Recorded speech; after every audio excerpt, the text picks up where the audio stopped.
どうも皆さんこんにちは、アキラです。ソニー α7 V と α7C2 にね、おすすめのレンズをね、5個ご紹介できればなと思っております。いやー、この α7 V のレビュー動画、徹底レビューの方は見てくださったでしょうか。いやー、もう結構ね、大変な制作期間で、先日出したね、ニコン ZR のレビュー、そしてキヤノン R6-3 のレビュー、そして最後にね、α7 V のね、レビューをお届けしたかと思うんですが、僕のチャンネルではね、ソニーのカメラたくさんね、レビューしてきたりとか紹介してきましたよね。で、そんな中で、この α7 V がこの出たタイミングで、よりしっかりとね、このカメラを活かしていくための、そして 7C2 ですよ。このね、カメラをレビューしていますが、この2つをね、より活かしていくためのおすすめのレンズをね、今回ご紹介できればなと思っております。中にはね、この7 V の購入迷ってる方いらっしゃると思うんですけど、僕たちはね、徹底レビューしたカメラの機種のね、サンプルの写真とかサンプルの動画データっていうのをね、無料で配布しております。ビジュアルパークというね、オンラインショップから、この7 V で撮影したね、写真や動画にアクセスすることもできるし、FX2 であったりとか、その他、キヤノン、ニコン、ルミックスとかね、中にはハッセルブラッドもね、たくさんのサンプルデータを用意していますので、興味の方はね、ぜひこちらもチェックしてもらえたらなと思っております。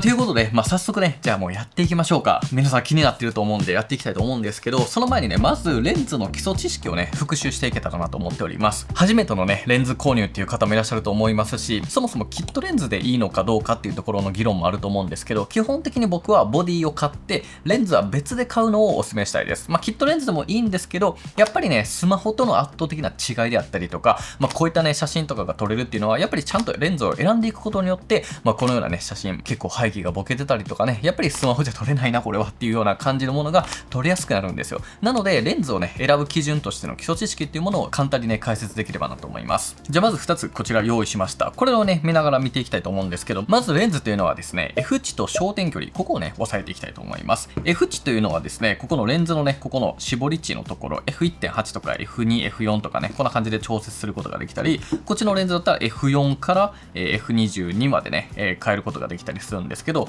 レンズによってこの F 値というのが異なってきます。で、この F 値の値が小さければ小さいほど背景がボケやすくなって、暗いところの撮影も強くなると。じゃあちょっと分かりやすくこのレンズで見ていきたいと思うんですけど、まずこれ今 F 値が F1.4 になってるんですけど、F1.4 の状態だともう全部が開放になってる。要はレンズが受光できる光を最大限まで受光できるような形になっていて、ここの F 値っていうのを絞っていく、要は数値をね、上げていきたいと思います。そうするとですね、こんな感じでF2.8、F4、5.6、8、11、16という感じで、だいぶとね、この絞り羽というのがね、こう狭くなって、光のね、受光量っていうのがかなり狭くなっているのがわかると思います。これがね、レンズの F 値、絞りというところになりますので、意外とね、この F 値っていうのはカメラの制御じゃなくて、このレンズ側の絞り値っていうのを変更していくことだということを、まずはね、覚えていただければなと思います。なので、この2つを見比べたときに F1.8 のこっちの方が背景はボケやすいし、明るく撮れる。逆にこっちは F4 なので、ちょっと暗くなっちゃうと。そういった形になりますね。で、次覚えていきたいのが焦点距離です。焦点距離というのは F 値じゃなくて、その横に書いてる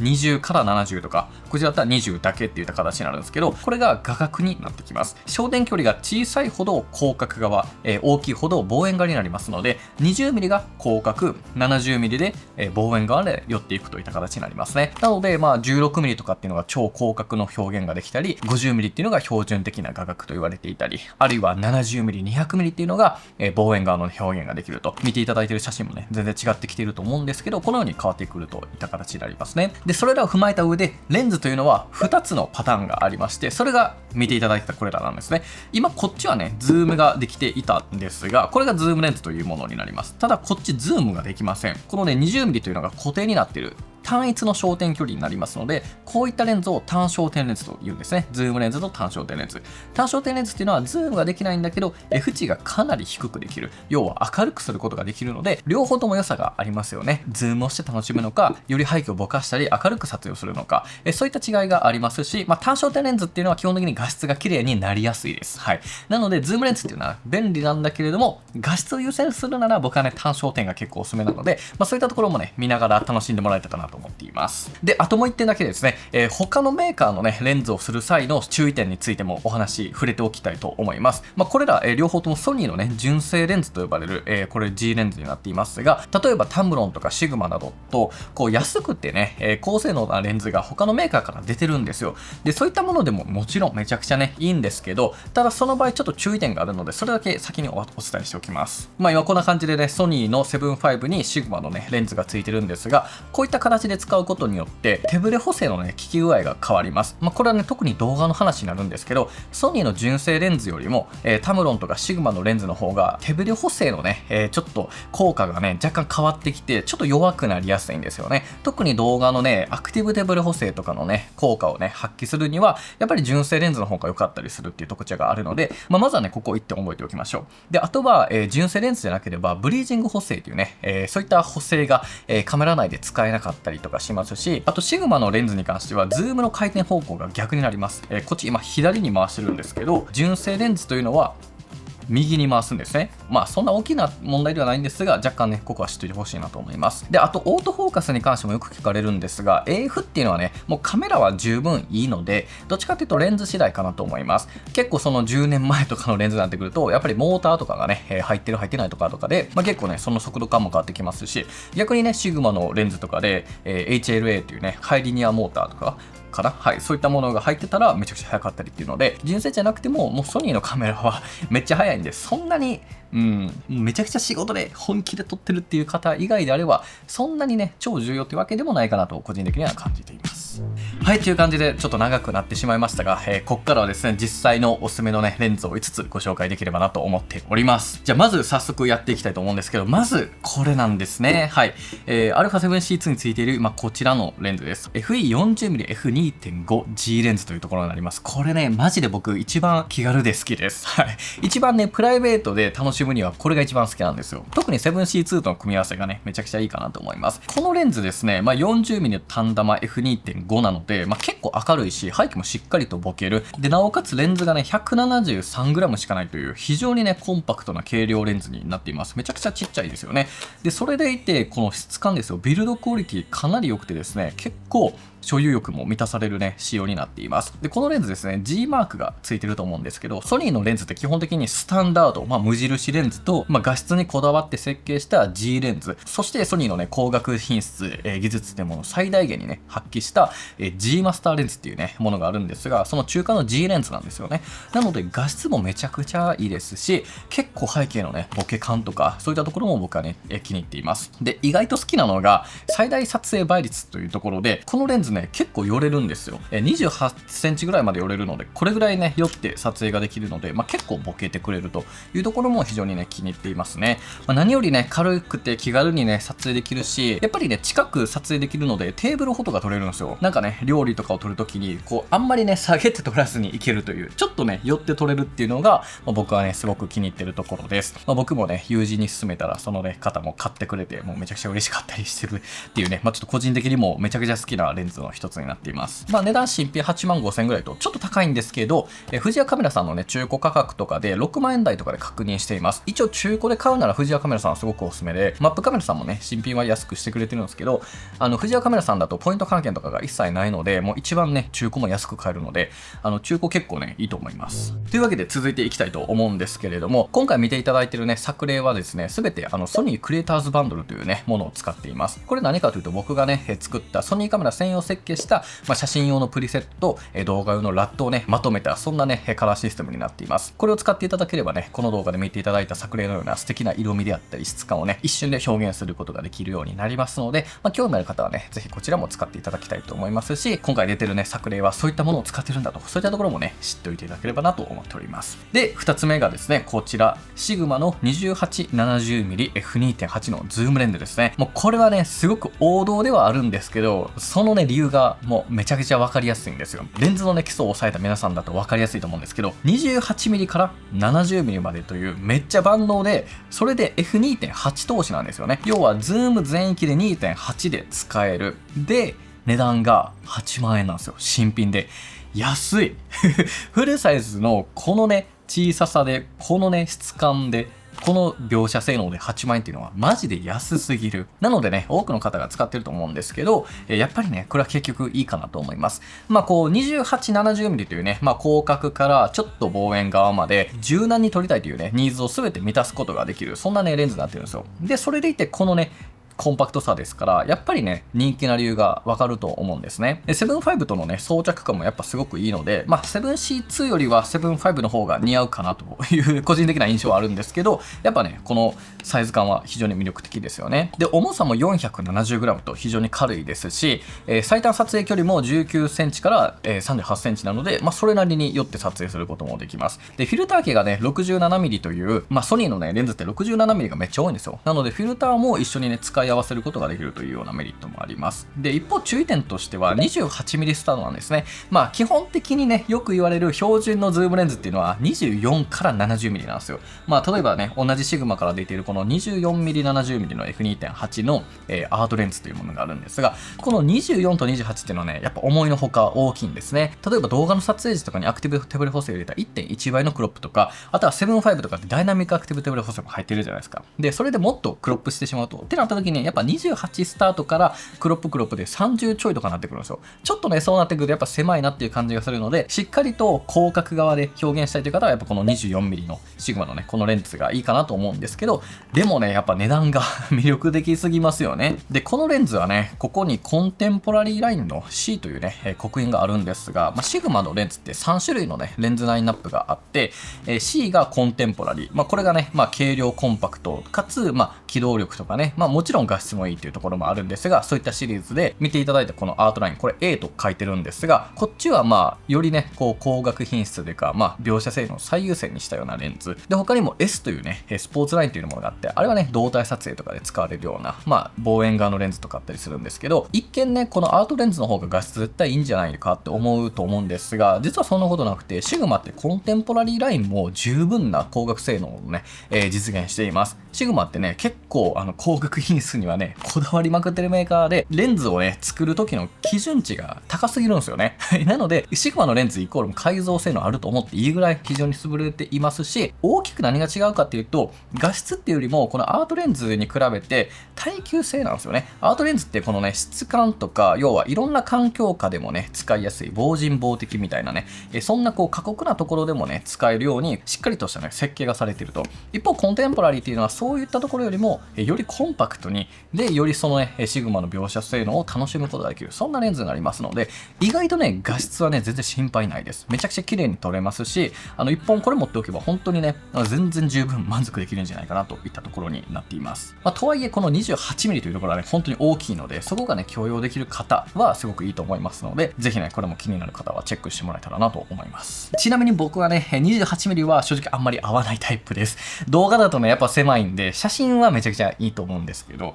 動画28はね、ちょっと厳しいなとよく思うタイプです。はい。はい、ということで次行きましょう。次はですね、この子ですよ。FE55mm F1.8 の、レンズになっています。これはね、ちょっとまた今まで出てきたことがない、このね、はい、また新しいツワイスというね、刻印が入っていますけれども、これ何かというと、まあ、ソニーってもともとね、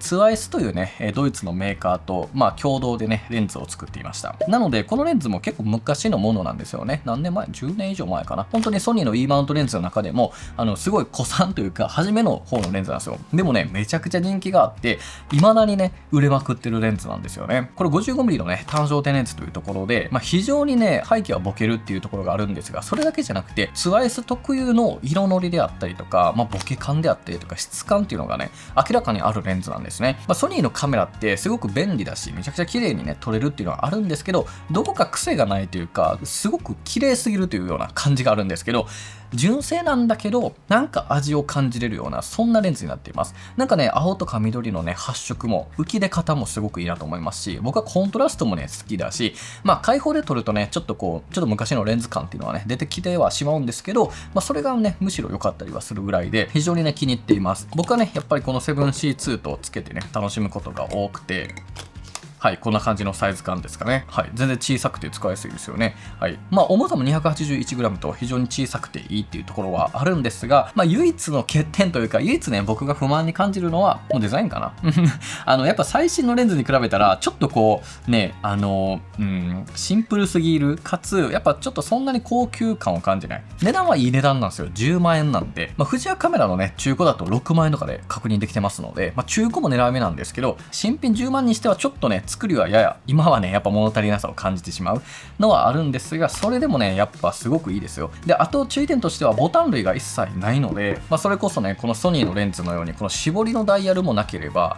AF のホールドボタンとか AF マニュアルの切り替えスイッチも一切ないので、正直ね使い勝手はやっぱ良くないんですよ。ただこのね絵が好きというねこの絵のファンが本当に多いので、そのね良さをぜひ皆さんにもね知ってほしいなと思ってちょっとねこれをご紹介させていただきました。特に中古がいいと思います。僕中古で買って6万円とかで楽しめるね改造感もあるし、すごくねなんかこうちょっと他とは違った写真や動画が撮れる、そんなねレンズになっています。はい、さあということで続いて4本目いきましょう。次がこちらです。はい、2450mmF2.8 投資の G レンズになっていますね。これねマジでいいんですよ。もうやっぱソニーのね凄さがここには詰まっています。何かというと24から 50mm のレンズの F2.8 がこのサイズ感なんですよ。やばいって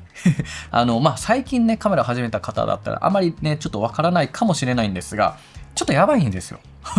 犠牲にしてるところがね、望遠側要は 50mm までっていうところにはなるので、多少なりともね取捨選択されたレンズではあるんですが、めちゃくちゃねこれいいですよ。で小ささだけじゃなくてこの G レンズというね、基準値をクリアしてるというか、そのね一定の画質をね担保されているようなところで、これねめちゃくちゃ売れてるっぽいです。一緒のタイミングで届したね 1625mmF2.8 というのもあるので、超広角がねいい方はこっちもねいいと思うんですけど、基本的な使い方としてはやっぱこっちがねすごくいいんじゃないかなと思います。はい、2870と比べたらこんな感じ。太さはねちょっとこっちの方があるのと、レンズをね伸ばした時は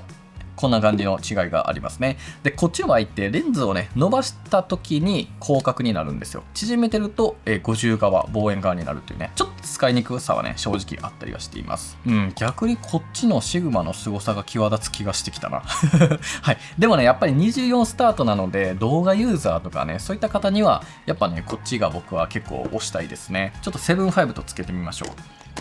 はい、こんな感じになりました。いかがでしょうか。やっぱねこのベストマッチするこのサイズ感ですよね。大きすぎずというところで非常にいいんじゃないかなと思います。でこのレンズに関しては写真も動画もね画質はマジで本当に問題ないと思います。G マスターほどのね感動は正直ないんですが、それでも例えばね日常をね記録したいであったりとか、ペットの写真を撮りたいとかね、そんなこうライトなニーズにはもう十分以上のね、性能があるんじゃないかなと思いますし、やっぱりね写真も動画も両方とも楽しめるという視点では非常にね万能なレンズではあるのではないかと僕はね感じています。どっちかっていうとね僕は動画向きだなと思ってて、 50mm って全然望遠ではなくてやっぱりちょっとこうね寄りたいってなった時にちょっとしんどいと。ただ動画の場合ってその先ほどもお伝えしたアクティブ手ブレ補正とかブリージング補正とかダイナミックアクティブ手ブレ補正というものをオンにしていくことでよりクロップに入っていくと。なのでそうなった時によりねちょうどいい、60mm、70mm ぐらいになってくるのですごくね使いやすいんですよ。でこの 7C2 も7.5も結局画素数が多いじゃないですか。3300万画素あるので、一般的なねフルサイズミラーレスの2400万画素よりは画素数があることによって多少ね拡大しても画質が耐えてるというところがあるので、特に動画で本当にね使いやすいんじゃないかなと思います。このレンズはねちょっと高いなとは思いつつ15万円ぐらいかななんですけど、中古もね全然球数がないイコールみんな手放さない、そんなね結構ソニーがうまいなって、ソニーすげえなって思うようなそんなねレンズになっております。気になる方はぜひチェックしてみてください。はい、ではね最後いきましょうか。この子です。はい、これですね7.5ってスタンダード以上じゃないですか。もうこのカメラってできることめちゃくちゃあると思うんですね。なのでレンズもしっかりとねいいものを使ってめちゃくちゃいいものを撮りたいなと、そういう風に思う方もいらっしゃると思うんですよ。でそんな方に結構推したいのがこの子です。こちらシグマの 28-105mmF2.8 のレンズなんですね。この時点でやばさ分かりますよね。基本的にね大三元と呼ばれる 2470mmF2.8 っていうのはたくさん存在していますが、105mm です。はい。広角がね、先ほどもずっと言ってた28の、ちょっとね、僕があんまり、って感じのパターンのレンズではあるんですが、それをもね、F2.8 投資というところで、これはね、シグマさんしか今出してないんじゃないかな。なかなかね、これ結構出た時から、なんじゃこりゃーってなったぐらいの、すごくね、有名なレンズになっています。こちらはシグマのねアートレンズというところで、画質そして耐久性っていうのはもう本当に心配がない。そしてちょっとね従来のアートシリーズよりかはマットな質感にはなっていて、これ理由としてはマグネシウム合金を使うことによって軽さをねちょっと重視したんですよ。この改造性能で1キロを切ったんですよ。これがねシグマもアピールしているところではあるんですけど、これ結構大きいんですけど、大きくないんですよ。もうほんとね、カメラをやってる方からしたら、これスペック的にはね、結構やばいので、それがね、1キロ切りっていうのは、本当にね、革命的なものになっています。ちょっとこれ L マウントなんですが、つけると大体これぐらいのね、サイズ感かなといったところです。やっぱちょっと大きいですよね。これはね、もう否めない大きいし、ズーム伸ばすとこれぐらいのサイズ感になっちゃうので、やっぱね、気合はいるようなレンズにはなっちゃいます。ただね、それでもね、画質とか、この満足度っていうのは非常にね、優れています。このレンズが使いやすいところで言うと、その重さっていうところも、重いんだけど、なんかこう、意気込みたいとき、要は7-5こんないいカメラを買ったらさ、撮るぞってなるじゃないですか。そういった時には、全然その重さが気にならなくなってきますし、で、しかもね、フィルターサイズが 82mm なんですよね、この大きさ。なので、もう本当にね、82で僕はね、もうフィルターを統一してるので、これであればね、問題なくつけれるっていうのもすごく好きだし、最短撮影距離も全域でね、40センチと、寄れなくはない。それなりにね、テーブルフォトとかも撮れちゃうぐらいの、万能なね、画角になっています。もうこのレンズで撮るね、ポートレート写真であったりとかね、風景写真っていうのはね、結構感動もので、マジでね、これ使ってよかったなと思えるようなね、そんな描写性能があるような、そんなレンズになっていると思います。で、僕的におすすめの使用用途としては、やっぱ動画よりもどっちかというとやっぱ写真で、結局ね、やっぱ28スタートっていうのは動画だとしんどい時がね、結構やっぱありますので、2870のレンズも28105の方もどうしてもね、やっぱ写真よりかなとは思ってしまいます。ただね、このレンズが映す描写力っていうのはね、本当に凄まじいので、いや、ぜひね、ちょっと皆さん、これね、一回ヨドバシとかどっかでね、触ってみてほしいです。重さにちょっとびっくりすると思うけどね、ちょっとね、今回7-5でのね、作例はまだ撮れていなくて、見ていただいてるのはね、α1、2とかが多いと思うんですけど、基本的にはね、描写力、描写性能っていうのはね、レンズに依存するので、こういった写真が撮れると、そういう風にね、感じていただければいいんじゃないかなと思います。ちょっとね、これ紹介するか迷ったんですけど、やっぱね、せっかく7-5ぐらいのね、いいもの買ったらね、すごいさ、レンズもいいもの使いたいじゃないですか。っていうので、これが1本あれば、ずっとこれ使えるっていうのが、あるんじゃないかなと思って、これをね、ご紹介させていただきました。はい、ということでいかがだったでしょうか。7C2 と7-5のね、おすすめレンズをご紹介してきたんですが、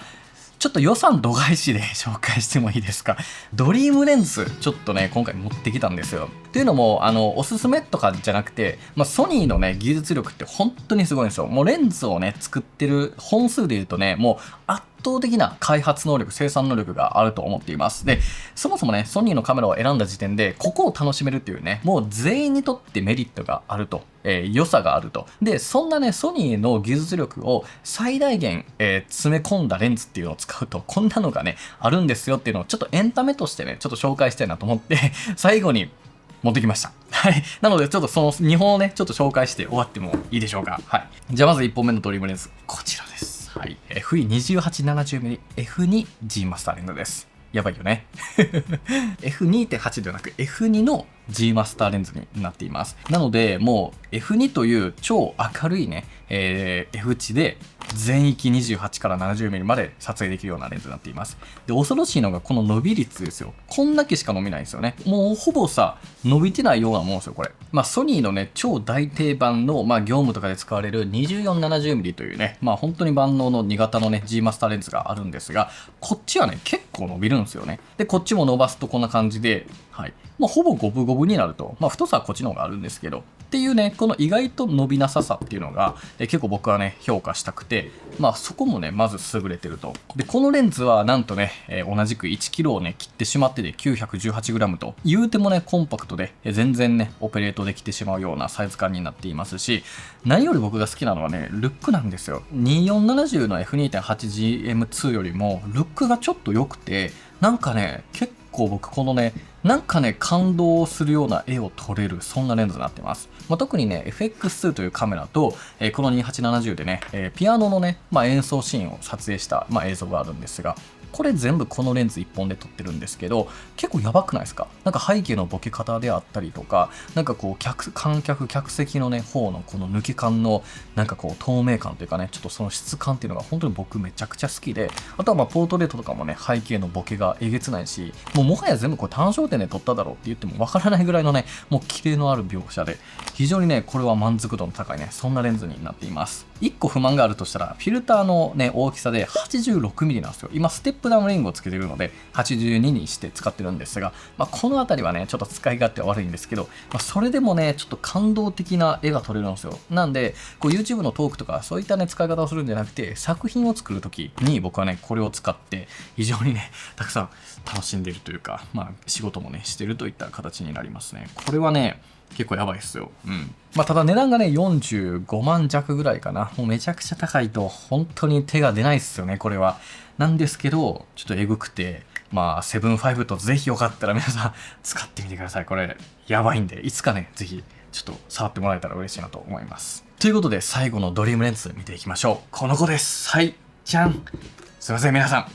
やっちゃいました。これね、セブンファイブのレビューでも、もう気づいた方多いと思うんですけど、僕たちね、セブンファイブと 50-150mmF2G マスターを使って、たくさんね、作例を取りました。要は、こっち 50-150F2 で、さっきのこっちが 28-70F2 と、これらはね、超三元と言われています。F2 同士のレンズ。なんでもう少しでね、16mm、28mmF2 の G マスターが出るんじゃないかみたいな、それで超三元揃うんじゃないかとか言われていたりするんですけど、そのうちの一つで、最も高価になるのかな、超広角の方がわからないんですけど、ちょっとこちらね、さらにドリーム度が増してしまうレンズになっています。まずここですね、ソニーのね、この銀バッジがついてる。これはね、ソニーの中でも数本しかないね、レンズにだけついてるね。これ何を基準になってるかはちょっとわからないんですが、バッジがある。まずちょっとなんかやばいレンズになってて、で、F2 投資の 50mm から150のインナーズームになっています。で、重さはね、1340g。この三脚座別で